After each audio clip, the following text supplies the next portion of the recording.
Welcome to the Village of Cottage Grove Village Board of Trustees meeting on Monday, November 3rd, 2025. This meeting is a hybrid meeting, both virtually on Zoom with the link at the top of the agenda and in person at Village Hall. It is 6:30, so I'll call the meeting to order. We have a quorum and the agenda was properly posted, so we'll stand for the Pledge of Allegiance. I pledge allegiance to the flag of the United States of America and to the republic for which it stands, one nation, under God, indivisible, with liberty and justice for all. All right. This is the public appearances, public's opportunity to speak. We have no one in the room. Do we have anyone on Zoom? No. All right. So we'll move on to number 5, which is discuss and consider the minutes of the village board meeting on October 20th, as well as the 2026 budget workshop that occurred on October 27th. And both of those meeting minutes are linked in the agenda as PDFs. I move approval of both the minutes from October 20th and October 27th. I'll second the motion. And there's a motion by Severson and a second by Buenzo. Any other discussion on the meeting minutes? All those in favor? Aye. Opposed? Abstain? Motion carries. Unfinished business, we have discuss and consider the bid award for the Shady Grove Park, which, do I get to say the exciting news that it came in under budget? And then I'll just remind the board too that they did have a neighborhood meeting and kind of collaborated with a group of residents there to pick out the playground and the park name. So I know they're very, very excited about it. So I'll turn it over to Sean and Tyler. Yeah, I'll just take, it's a little loud. I'll just take it here. Yeah, you are correct. The bid did come in under the budgetary number. Property Solutions Contracting was the low bidder at $498,210. The engineer estimate for construction with contingency was $514,299, so just about $16,000 under. Just a reminder, we did have a total, Sean does have a total budget of, there was $60,000 for engineering, design, and construction as well, so he had about $575,000. So yeah, Sean did a little, called a couple of references and seems to be a good contractor. So as we say in our letter, we'd recommend to award the bid. Questions or comments on the documents or the agenda item? I would move approval of the bid award for Shady Grove Park. Do you want me to say who it is? Okay. I'll second that. All right. A motion by Severson and a second by Dahl. Any other discussion? Otherwise, all those in favor? Aye. Opposed? Abstain? Motion carries.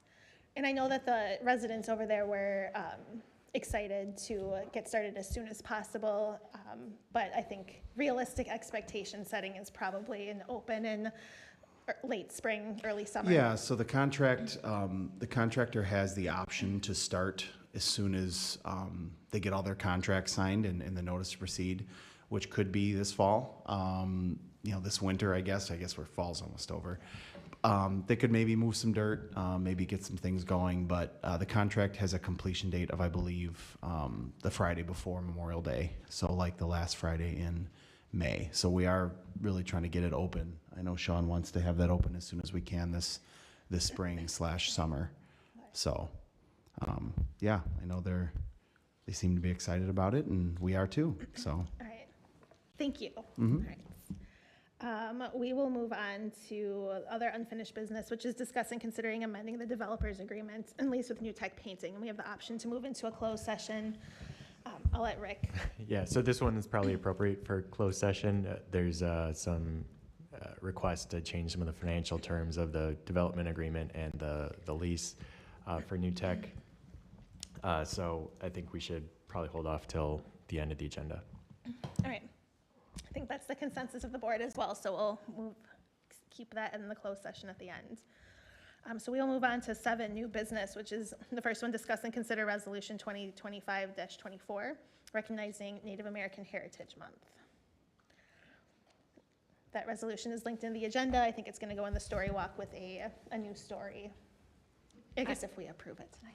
I move approval of resolution number 25-24. I second the motion. All right, there's a motion by Severson and a second by Buenzo. Any discussion on this resolution? Otherwise, all those in favor? Opposed? Abstain? Motion carries.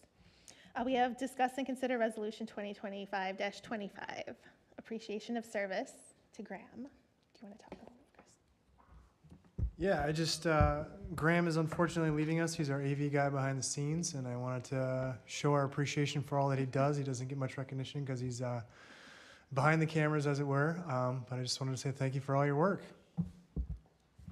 And I'll add, Graham really took our YouTube channel to the next level. I mean, a lot of our meetings now are getting 100 to 200 views for board meetings especially, and he helped initiate and kick off our YouTube live streaming of meetings too, in addition to the on-demand of our meetings. So appreciate it, Graham, and he's also training Kelly right now to help bridge any gap while we do recruitment and just to build our bench on recording meetings. So thanks, Graham. Thanks, Graham.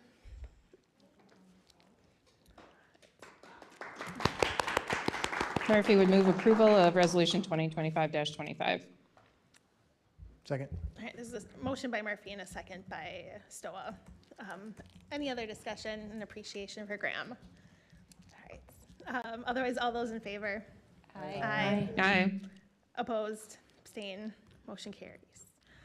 And we have discuss and consider canceling the December 15th, 2025 Village Board meetings. There's a memo in the agenda, just a suggestion so that we can free up a little time of everyone's Mondays. We do have that first Village Board meeting, and then we'll have the special meeting with the town. If there's anything that occurs between there, we can tack on an additional agenda onto that night, but looking to give everybody a Monday back. Do you want a formal motion? I would move approval of canceling the December 15th, 2025 Village Board of Trustees meeting. I'll second. All right, motion by Severson, second by Dahl. Any other discussion? Just a question. So where's the joint meeting going to be held? Here? I think I suggested here, 5:30. Yeah. And hopefully everyone has that on their calendars for the 8th. Nice. And we'll have the two interviewees for the fire and EMS study. All right, all those in favor? Aye. Opposed? Abstain? Motion carries. We have discuss and consider the contract with NeoGov for power policy, which is Inga. And she just sent the memo that inadvertently got left off the agenda. So I hope you all received the memo. Just a little bit of background. Power Policy is a product from Power DMS by NeoGov. Power DMS, they're a company that has existed and they've created a number of products and they've been purchased by NeoGov, which is the company that we use for our applicant tracking, onboarding, and performance management. Power Policy has been used by the police department for a number of years for management of their policies, and they've had a positive experience with it, great reviews. So it's something that I've been looking at and trying to figure out a way that we can roll it out to the rest of the organization so we can manage our policies, our personnel manual specifically, a little bit better, a little bit more efficiently. So recently, Cities and Villages Mutual Insurance Company, our liability insurance company, CIVMIC, they negotiated an agreement with NeoGov to have their members receive a 30% discount on any new contracts. So what we're looking at doing is kind of interesting. We're going to cancel the contract that the police department has and reestablish a new contract in order to realize that 30% discount.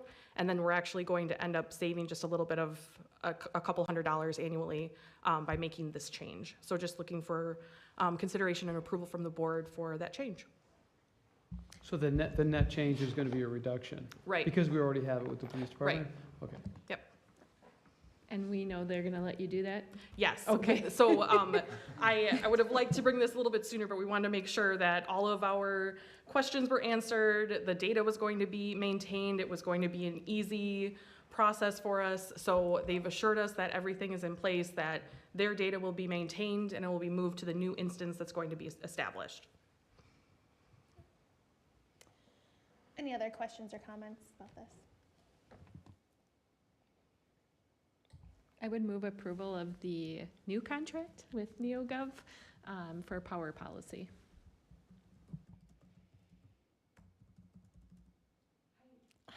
Heidi, where you at? Heidi, I'll second. All right, so motion by Severson, second by Murphy. Any other discussion?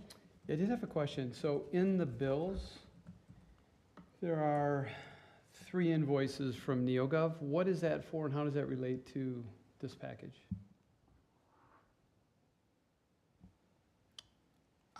Unrelated to this package, if Rick says it's okay, I can talk about the bills that are in this, on the list, or we can wait.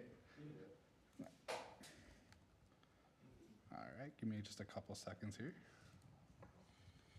I'm pretty sure what's in there is for Perform. So similar product that manages our performance kind of annual evaluations. So we get billed on an annual basis. This is actually going to represent a prepaid item for 2026. There's also, yeah, so you're seeing the 2026 annual NeoGov. Yep, so that is for Perform. Yeah, there were 3 invoices, so it was almost $8,000. I was just wondering how that related if. So as a reminder on the bills list, so in the invoice number, those 3 lines represent one invoice. So the invoice 145657, it's just allocated to the general fund, water and sewer to represent the employees that covers. So the aggregate of that invoice is $7,871.14. Gotcha, thank you. Any more comments or questions? All right, all those in favor? Aye. Aye. Aye. Opposed? Abstain? Motion carries. We'll move on to reports from village boards, commissions, and committees. First up is the Law Enforcement Committee. Chris. We met on Tuesday, October 28th at 5:30. We didn't have any public appearances. We approved the minutes. We got an update from Chief on the strategic plan progress, as well as an update from Chief and Lieutenant Wagner. Still Lieutenant Wagner? Okay. On the emergency government activities. And then we had the monthly Chiefs report, and then we adjourned.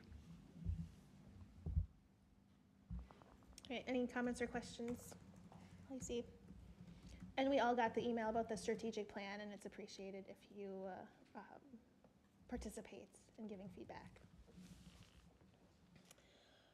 Well, that is the only report from village boards, commissions, and committees, so we'll move on to reports from village officers. Rick? Nothing to report. All right, Matt, village administrator. Yes, I have the administrator report in the packet and the database of our projects and initiatives. So happy to take any questions on that. But I do want to highlight and some of this under staff recognition and celebration. There were several additional officers. I had mentioned Chief Gary with the Meritorious Service Award medal that he received. Lieutenant Wagner, Sergeant Jeff Comstock, and Detective Brian Carter also received those awards. And then in this report for the next few renditions, there were some other awards to make sure we highlight those. I don't want to put them all in one of these, so there were some additional awards that we'll cover in upcoming renditions. So happy to take any questions, and I'm sure Chief would happy to take any questions if anyone has any remarks about those awards.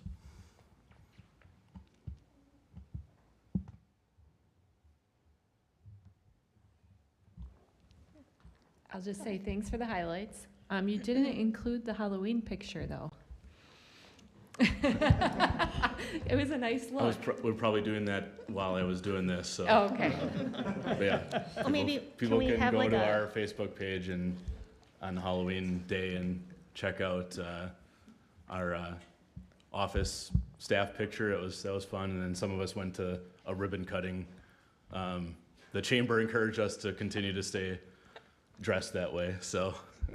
can I'd see like to request that maybe we have theme nights at Village Board and well, we I can think dress could up in do, different like, things too. Administrator report, tracker, and then like a photo album or something.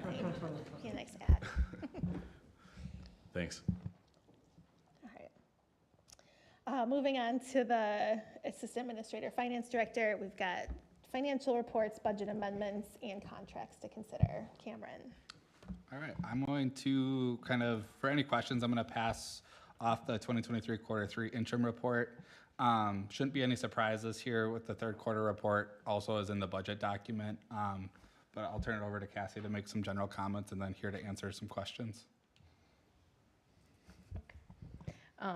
The packet was in the agenda, and at this point, we're doing quarter 3 through September 30th, so we're about 75% way through the year. Projects are wrapping up, some are completed. We did update the TID incremental values, since those are now available.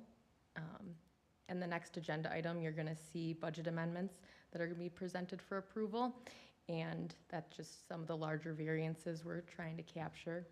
The overall changes kind of net out to 0, just so you're aware. And then additionally, the hydrate barrier system is still down as of today, but they are in the final testing stages. So just an update on that. Thanks. Right, comments or questions on the financial report for third quarter?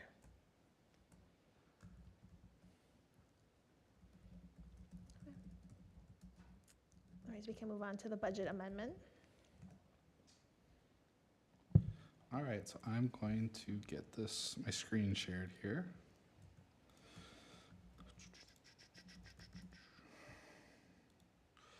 So as Cassie had mentioned, kind of third quarter, now into our 11th out of our 12-month, we really have a good picture of where things are going to end up for the year. So this amendment is kind of a transparency piece to a lot of this stuff has been realized, and so this is us proactively manage where were we better than budget, where were we worse than budget, to kind of put that in front of you. So the heyday permit was kind of what attributed to kind of erosion control and building permits, both revenues and expenditures being above budget. There was no patronage dividend or insurance dividend declared for us for 2025, so recommended reducing that down to none. We obviously, still very conservative with investment income, but just wanted to increase that up to the 274 to be consistent with what was reported in the third quarter budget. I do want to point out one kind of bigger item, and that's under professional services, and that was consistent with what was presented in the 2026 budget. Just with the amount of activity at the board level, there has been a higher strain on professional services. So when we did a reorg in the beginning of, end of 2025, beginning of 2026, after JJ left and we brought on Cassie, we kind of temporarily parked some funds into the contingent fund. That original budget was $35,000. This is just shifting some of those contingent funds and cost savings on staffing to professional services to help cover that overage. So we're kind of proactively managing that professional service line next year. But the biggest driver of that was by far legal time.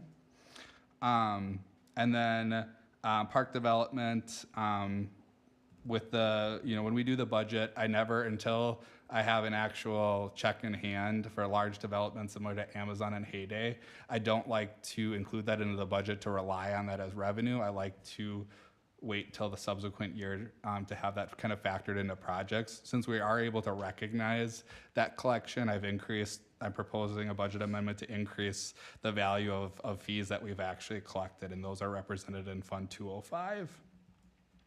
For the debt service fund, this should have actually been included in a couple budget amendments prior after the debt issuance. It was a amount that when we issued debt, we were able to issue the debt at a premium, meaning our debt was attractive. So we were actually given additional money to help offset future interest payments. I didn't capture that in the prior budget amendments, so that is included here. The capital projects fund, as in the budget packet, there's $30,000 that was requested to be carried over into 2026. So this is just reducing that available funding in 2025 down to zero. TID District number 5, this is, I always have a conservative number in the budget, and this is calculated based off of developer agreements in place.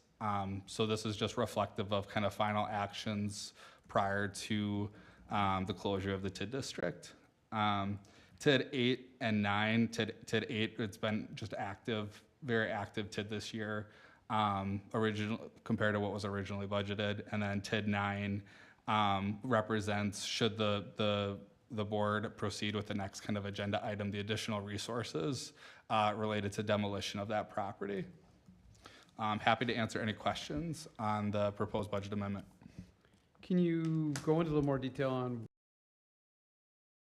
developer incentives were up almost $290,000 in TID 5? Yep. What was that for? So primarily because with the closure of TID 6's, TID 5's original useful life was through 2027. So by closing it a year early, we've had to accelerate some payments in order to pay off all of our obligations to meet that closure for next year.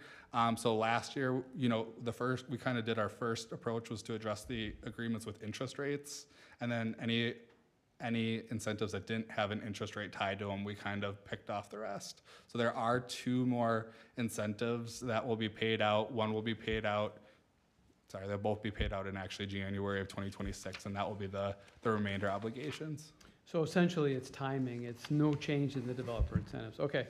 The only other question is, what is this? Is this a favorable about $300,000? I mean, I didn't add it up, but this is good news, right? Yeah, all very positive budget performance this year. On top of it, looking at when we were originally doing TID 5 projections, and I know that's kind of indirectly, we were thinking there might be, $800,000 or $900,000 surplus, about a $1.5 million surplus. We're looking at almost 2.2, 2.3.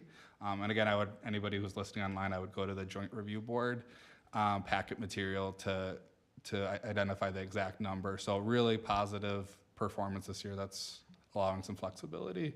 And additionally, when you were looking at the general fund, you'll see in the 2026 budget packet, we budgeted a $150,000 deficit in the general fund.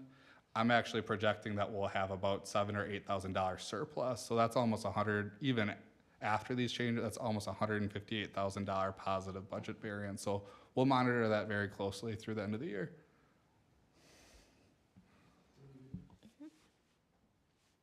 I'll make a motion to approve the 2025 budget amendment 2025-010. Second. Motion by Dahl, second by. Is all those in favor? Aye. Aye. Aye. Opposed, abstain, motion carries.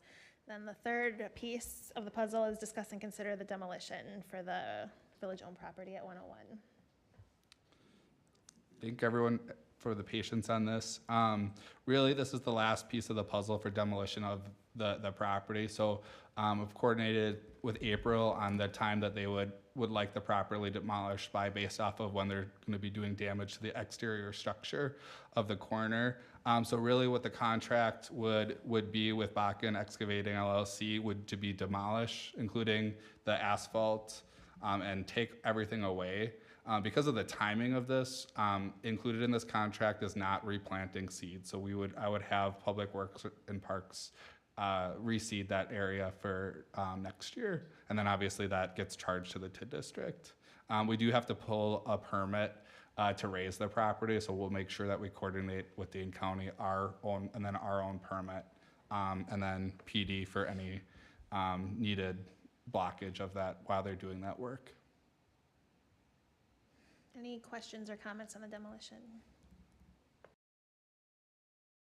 Just wanted to reiterate how important this structure has been. I had the opportunity to go with Cindy to the RIT training, which is rescuing a firefighter that is downed, and I very much saw in action how important this property has been. So, now they'll get to do their final training. So I'm glad that we were, able to have that for them.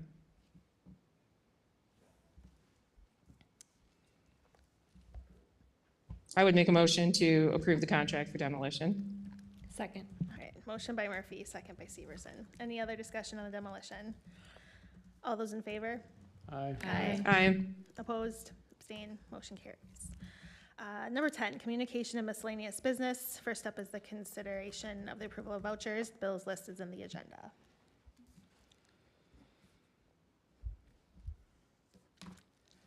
I would move approval of the bills list as presented. I'll second that. All right, motion by Severson, second by Dahl. Any other comments or questions? All those in favor? Aye. Aye. Sorry, opposed? Abstain? Motion carries. B, correspondence. We did have 4 emails that came in over the weekend about potential development off Taylor Street. I did respond to all 4 of them. And if you'd like, I can send you what I wrote if you'd like to see it. Any other correspondence from anyone? All right. Upcoming community events. There will be a meat raffle for the Cottage Grove Volunteer Fire Department on Monday, November 10th at Oakstone during the Packer game. So come out and support the department, and maybe you can win some meat. Yes. The police department is having a blood drive this Wednesday, November 5th, from 1 p.m. to 5:30 p.m. at the MSB building. There's still slots available, so if you wish to donate coming up to the holiday season, that'd be greatly appreciated. Chief, do they take walk-ins? They do take walk-ins. And I'm sorry, you said it starts at 1? Goes from 1 to 5:30.